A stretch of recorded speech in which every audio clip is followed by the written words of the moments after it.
Arya Dipa, Irful Azmi. Kenapa dia datang? Fatimah Zuhra, Fazil Arifandi, Hasria, Khairun Nisa, Rizwandi, Surahman.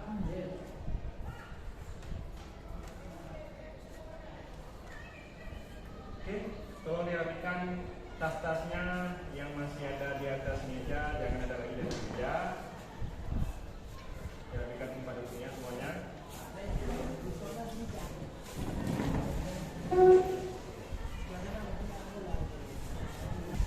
Apa kabar hari ini?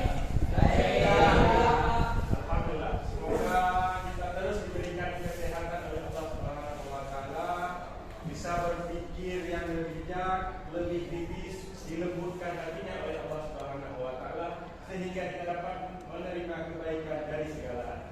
Amin. Alhamdulillah, minggu yang lalu kita telah belajar tentang husnudzan. Alhamdulillah kita sudah periksa tugas-tugas kalian semua. Pembelajarannya sudah sangat bagus dan kalian sudah menguasai.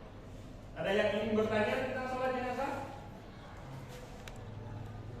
Pak, Ya, maka ini sedikit bertanya Pak. ya. Apa itu jenazah? Kadang-kadang isi mayat. Lalu apa bedanya dengan bangkai Pak? Bisa diulangi sekali lagi? Apa itu jenazah? Kadang-kadang disebut mayat. Lalu apa bedanya dengan bangkai? Apa itu jenazah? Kadang-kadang ada juga penyebutan jenazah itu dengan mayat. Dan apa perbedaannya dengan bangkai? Kira-kira ada yang tahu? Ya, silakan.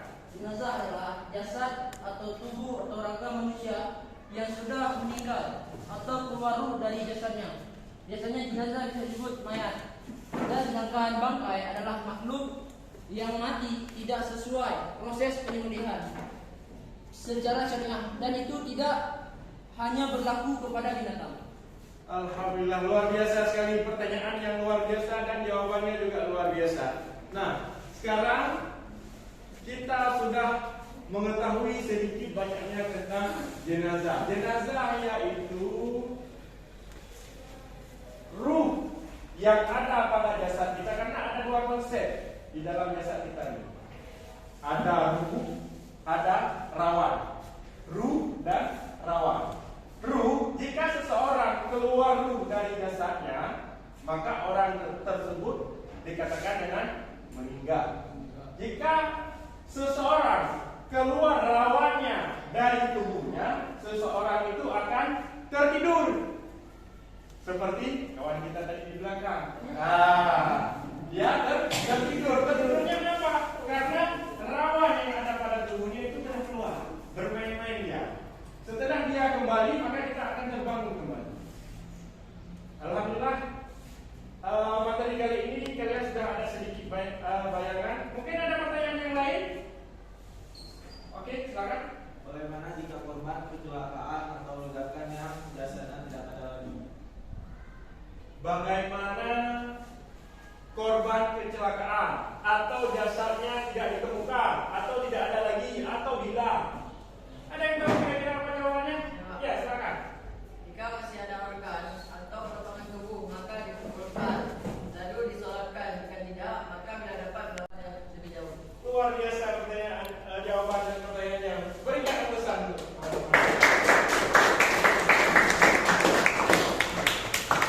Alhamdulillah, berarti kalian sedikit banyaknya sudah tahu tentang jenazah, tentang penyelenggaraan sholat jenazah dan sebagainya.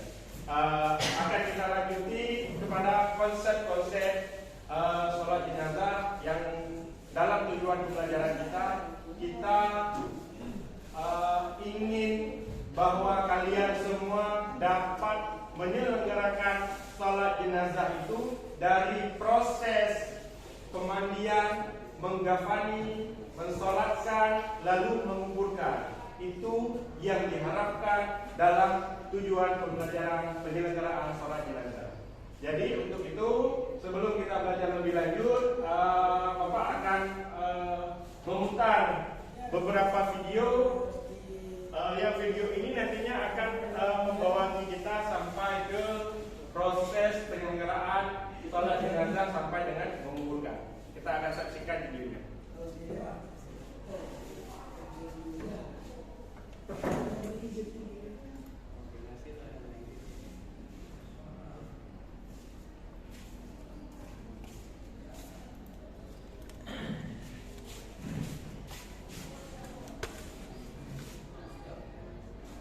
Ini videonya sengaja nggak kita tampilkan suaranya, biar kalian melihat bagaimana videonya.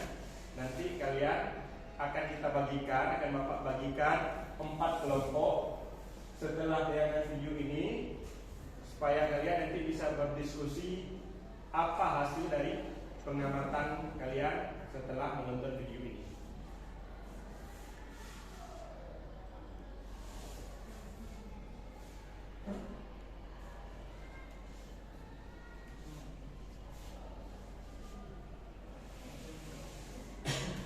Ini video tawuran pelajar, maka kalian jangan tawuran-tawuran di luar ya. Ya.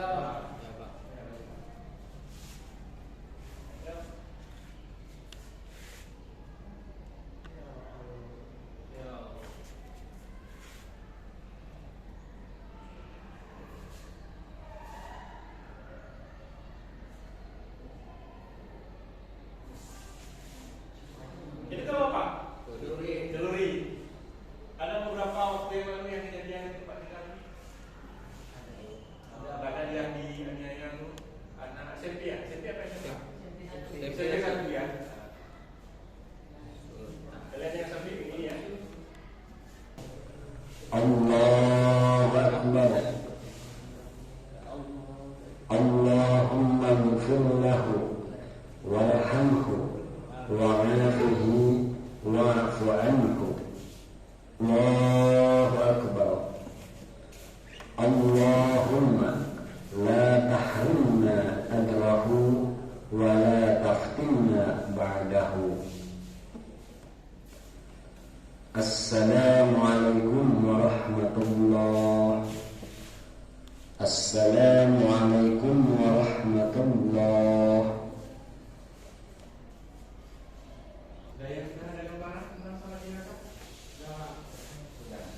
Oke, kalau begitu untuk melanjutkan pembelajaran kita hari ini, kita akan membagikan kelompok menjadi 4 kelompok.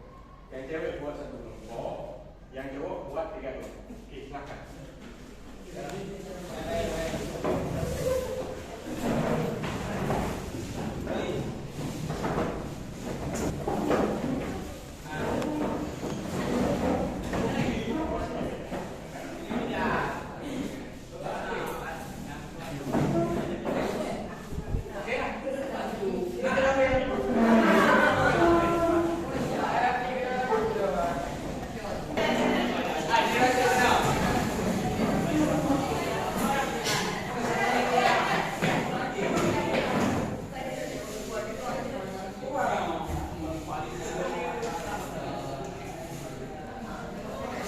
Oke,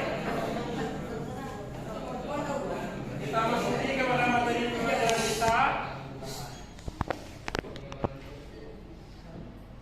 Kompetensi dasar yang ingin dicapai yaitu menerapkan penyelenggaraan jenazah sesuai dengan ketentuan syariat Islam. Yang kedua, menunjukkan sikap tanggung jawab dan kerjasama dalam penyelenggaraan jenazah di masyarakat. Yang ketiga, menganalisis pelaksanaan penyelenggaraan jenazah. Yang keempat, menyajikan prosedur penyelenggaraan jenazah. Indikator yang ingin dicapai. Yang pertama, ini ada beberapa indikator ini ya. Yang pertama, menerapkan penyelenggaraan jenazah. Ada yang menerapkan sebagainya atau ada yang mati sambil duduk. Itu bagaimana sikap kita? Apa saling gotong royong, kerjasama, atau kita biarkan begitu saja? Jadi dalam pembelajaran ini kita akan melihat indikator pencapaian potensi kita ini ya. Selanjutnya menjelaskan tata cara penyelenggaraan jenazah menurut hukum Islam. Bagaimana Islam melihat tata cara dalam pelaksanaan jenazah itu? Apa dalil-dalilnya? Nanti akan kita jelaskan di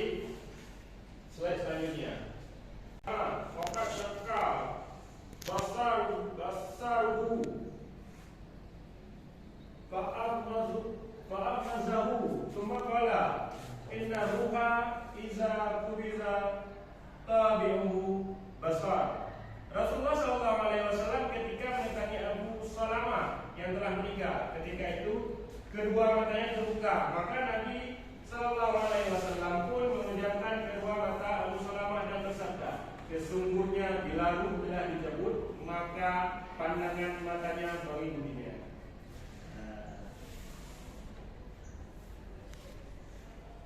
Itu tadi dalil tentang pengungkap ini. Yang ketiga mensolatkan, yang keempat menguburkan. Tadi kita udah bagi 4 kelompok. Kelompok pertama yang cewek, kelompok memandikan.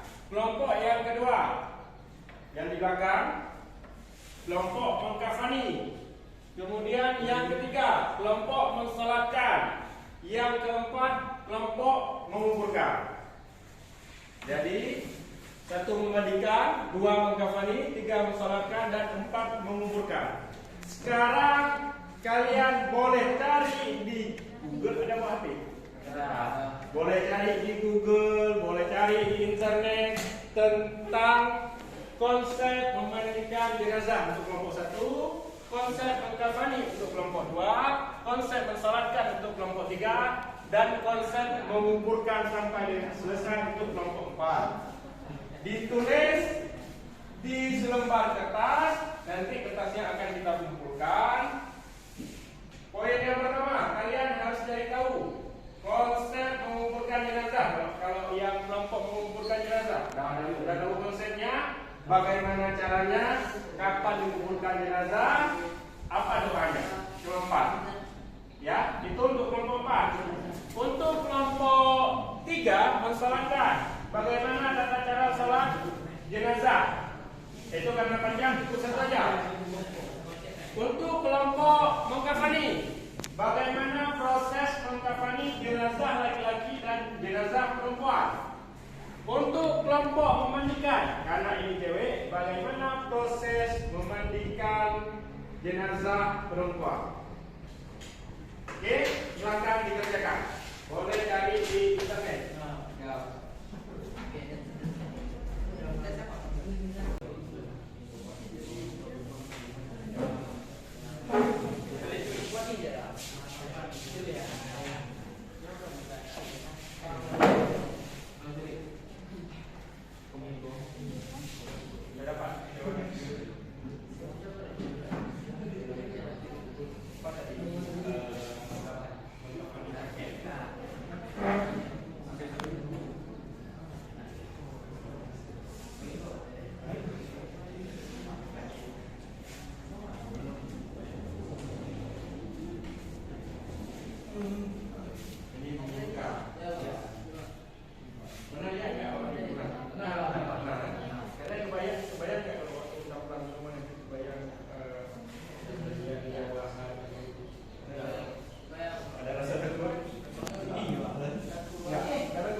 Tepuk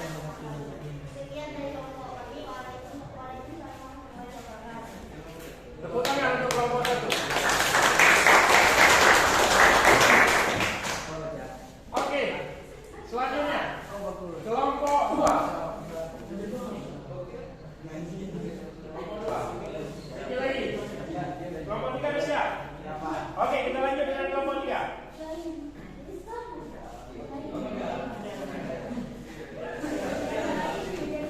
Assalamualaikum warahmatullahi wabarakatuh.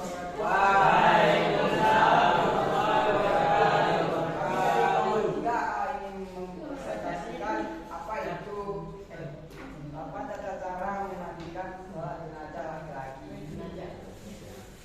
Satu, membaca niat. Dua, beribadah jika dia mampu. Tiga, membaca rapid sebanyak 4 kali termasuk takbir dan berikrar. 4, membaca surat Al-Fatihah setelah takbir pertama sholat jenazah. 5, membaca sholawat Nabi setelah takbir kedua. 6, mendoakan jenazah setelah takbir ketiga. Sekian dari kami. Assalamualaikum warahmatullahi wabarakatuh. Oke, baik, Pak Ustaz. Oke, sekarang kelompok 4. Oke, silakan kelompok 4. Assalamualaikum warahmatullahi wabarakatuh. Waalaikumsalam warahmatullahi wabarakatuh. Kami kelompok 4 ingin mempresentasikan hasil kerja kami yang kita menguburkan jenazah. Jadi tata cara menguburkan jenazah itu pertama mempersiapkan lubang kubur. Yang kedua, lubang harus dalam, lebar dengan ukuran 1 jeruan atau 1 hasta, lebih 1 setara 50 cm. Panjang lubang harus cukup untuk jenazah yang pastinya berdiri tinggi badannya. Menguburkannya di pemakaman muslim. Waktu menguburkan jenazah, waktu yang disarankan dihindari saat menguburkan jenazah yaitu matahari terbit hingga naik, dan saat matahari berada di tengah-tengah, dan saat matahari terbenam. Tata cara menguburkan jenazah: meletakkan jenazah di tepi lubang atau mendiam kubur. Setelah tinggal, letakkan jenazah dengan memasukkan kepalanya dari arah kaki kubur. Posisi jenazah dengan memasukkan kepalanya dari arah kaki kubur. Posisi jenazah yang miring ke kanan. Para ulama menyarankan untuk meletakkan tanah di bawah pipi jenazah. Bismillah wala millati sunnati. Rasulillah Allahumma dah abwaba sama di ruhi wa akrim nuzulahu wa wasi madakalahu wa wasi lahu fi qabri. Sekian presentasi dari kelompok 4. Assalamualaikum warahmatullahi wabarakatuh. Oke, yang terakhir kelompok 3. Silakan. Assalamualaikum warahmatullahi wabarakatuh. Kami dari kelompok 2 ingin mempresentasikan hasil kerja kami tentang tata cara mengkafani jenazah. Mengkafani jenazah adalah menutupi atau membungkus jenazah dengan sesuatu yang dapat menutupi tubuhnya, walau hanya sebelah kain dari ujung rambut sampai ujung kaki. Meskipun para fuqaha ahli fikih memilih antara batas minimal dan batas sempurna, kain kafan yang dipergunakan hendaknya berwarna putih dan diberi wangi-wangian. Bila mengkafani lebih dari ketentuan batas, maka hukumnya makruh sebab dianggap berlebihan. Batas minimal mengkafani jenazah baik laki-laki maupun perempuan adalah selembar kain kafan yang dapat menutupi seluruh tubuh jenazah. Sedangkan batas sempurna bagi jenazah laki-laki adalah 3 lapis kain kafan. Sementara untuk jenazah perempuan ada 5, terdiri 2 lapis kain kafan ditambah 2 baju kurung dan kain. Sekian dari kami. Wassalamualaikum warahmatullahi wabarakatuh.